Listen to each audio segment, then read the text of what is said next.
Join me on this journey of personal growth, spiritual enhancement, and living an epic life. Our guest today, Javier Peña. Javier's leadership journey began in 1997 when he was hired to lead a choir of individuals with mental and physical disability who had never sung or played instrument before. They defied all expectation and transformed into a dynamic performing band. Their remarkable story was captured in the award-winning film For Once in My Life, now streaming on Amazon Prime. The film was selected by the U.S. State Department for worldwide screening and led to an invitation to the White House. After 15 years with this group, Javier discovered that music reveals powerful leadership principles that transcends traditional boundaries. From this insight, he created Leading in Tune, a leadership development program integrating leadership and music principles rooted in neuroscience research on music and the brain. His program has influenced national nonprofit and Fortune 500 companies, helping leaders integrate music principles to lead their teams like an orchestra and create a culture based on harmony.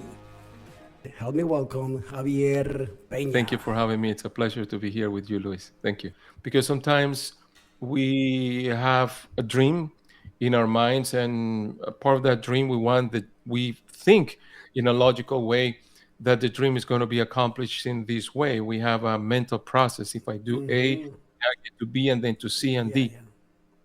But many times, and sometimes, those dreams don't come in a way that we expect, Comes in a mystery way. in a total different way. And I think each one of us need to be open to how it's going to happen, and maybe you haven't been able to accomplish, and it's still in your heart somehow. What if you reimagine how that dream is going to be? What if there is a different way that you are totally not expecting? Not I think the most important thing is to know not what you are missing, but what you have. What do you have in your hand? A lot of people in the corporate world, they think that their instrument is their degree or their title.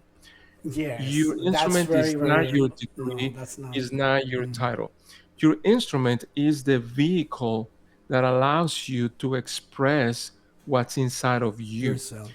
For instance, if you like poetry, it's not until the time that you take a pen and start writing or publish something that people are able to see and in a tangible way get what's Your inside of your talent. head, what's inside of your heart, that you are using your instrument.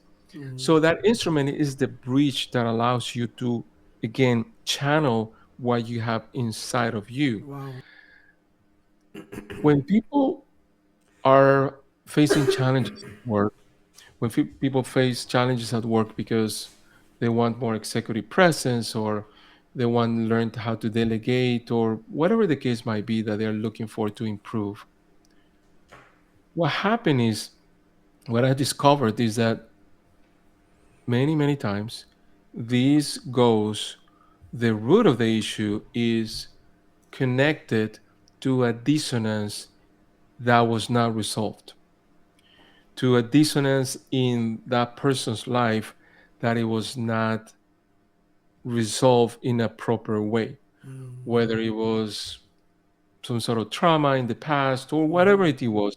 Could be as recent as an argument with a person, or maybe a rude encounter or difficult conversation with a boss, or even years ago from something that happened years ago in their lives. Right.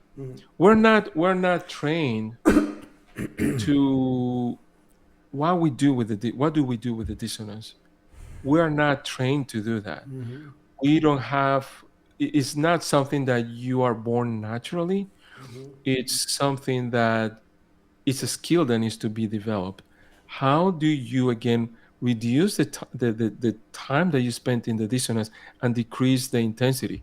What happened is interesting because when when I call a dissonance that hasn't been resolved is some sort of relationship that happened in the past that is still there, is still operating inside of you. You may don't have the cognitive awareness that is there, but is running your Subconscious, life.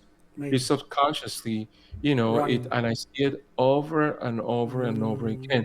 When Wow. people, when because when fear manifests, it's something that is coming from the past. It's something that is coming, and people don't have the skills to do that. So that's actually one of the programs that we started to work with Wow.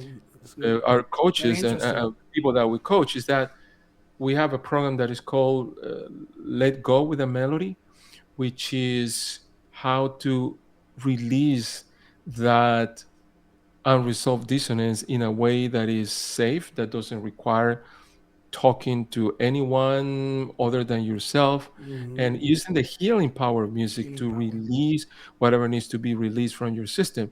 Because guess what? The whatever dissonance that we don't resolve emotionally, Yes. what do you think is going, Luis? What do you think is going if it's not released?